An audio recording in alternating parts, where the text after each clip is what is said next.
Hey guys, this is Eric Weingartner with Weingartner Racing. A little update video for you to get once a week on Saturdays, just about what's going on in the shop and whatnot. Anyway, it's between 3 and 5 minutes long, and it shouldn't be longer than 10 ever. So here we go. Took the truck to the track yesterday, finally. I got to see if the 456 gears worked. That's gonna be a later video because I don't wanna stick it in this one besides to say, yeah, I made it to the track. So you'll get an update on that. That's pretty cool. I know several of you were like, why didn't you put out a video on Friday? Well, the reason being, because I was gonna do the CHI heads, I was gonna flow them and put a video on Friday. The reason being was, as you know, I've had an atrial fibrillation episode. Well, I had another one. On Thursday, I went swimming again, and you're like, yes, doesn't that cause that last time? Yep. I was really proud because I'd finally made it, swam all the way to the other end of the pool, and I got out of the pool, I jumped up and celebrated. It probably looked like a fool, and as soon as I got done celebrating, I could feel my heart had done it. It was in the atrial fibrillation, it was dancing around, and I knew I was screwed at that point. I tried swimming just a little bit more to see if it would calm down, because that's actually what brought it out last time. It didn't work. So I went to the hospital on Thursday, so yay, more medical bills. But yes, I have insurance, still medical bills. Anyway, they were able to, because I got it there soon enough, they shocked me, so they knocked me out. I guess they stop your heart and they shock it, gets it back in rhythm. So all's good now. I mean, I don't feel any pain or nothing, and they've done a whole bunch of different heart stuff and everything looks fine. Really, it's just an electrical issue. They may ask for doing an ablation at some point if this keeps happening, but I think I'm done with swimming. I might still do it with just backstroke, because I can do that no problem. But something about putting my face in the water and the time with breath and stuff, it's just not working well.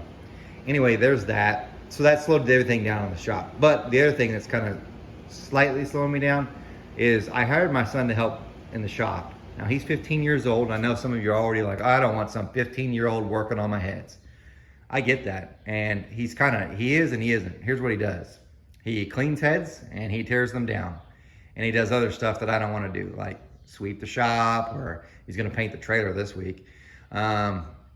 Just a bunch of stuff that I need to be doing, that I need to do, that really doesn't make a lot of money, so I can work on stuff that does make money, and your stuff really. So if you're worried about him working on this stuff, don't be. However, I am having him answer the phone. So if you're like, what is going on with the guy answering the phone?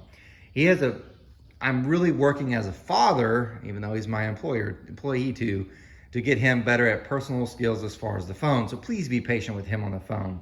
He's only working for 3 hours a day, so anytime after that I'm answering anyway, but he'll probably answer the phone, and if I'm grinding, he'll take a message. I'm trying to really get him to work on it. So I ask him for some patience with dealing with him, because I need to be a good father more than I need to be a good shop employee. So please be patient with that. So just that. Next thing, this is kind of cool. The new engine for the S10 is actually done. Nyes called me up and said we're good to go. So I'm gonna go up there on Thursday and get it dynoed. So for those that don't know, I'd done the heads and everything, sent it to him, and he put everything together, did the short block and stuff. It's a 400 small block Chevy. You have the TorqueStorm supercharger. It's got the Sniper EFI, but here's what we're gonna try to do. He's gonna do a pump gas tune, an E85 tune, and then there's this. Shots kind of pit, I just unloaded everything from the track. This is from Mark Whiteyear.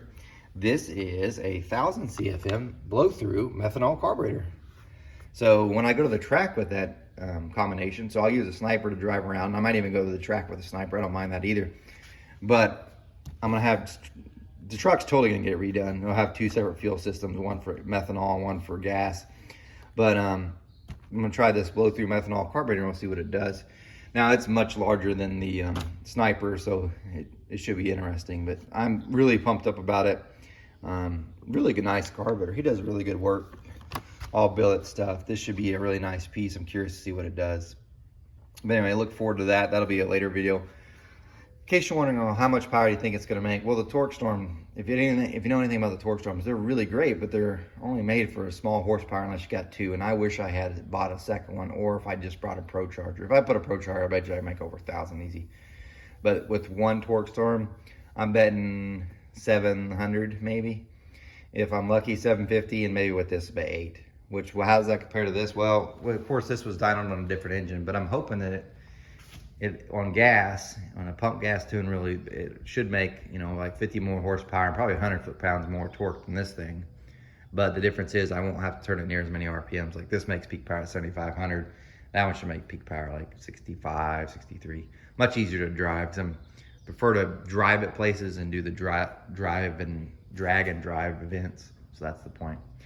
Anyway, went a little bit over, so you guys appreciate everything you do. Remember, I'm no Superman, and you guys take care.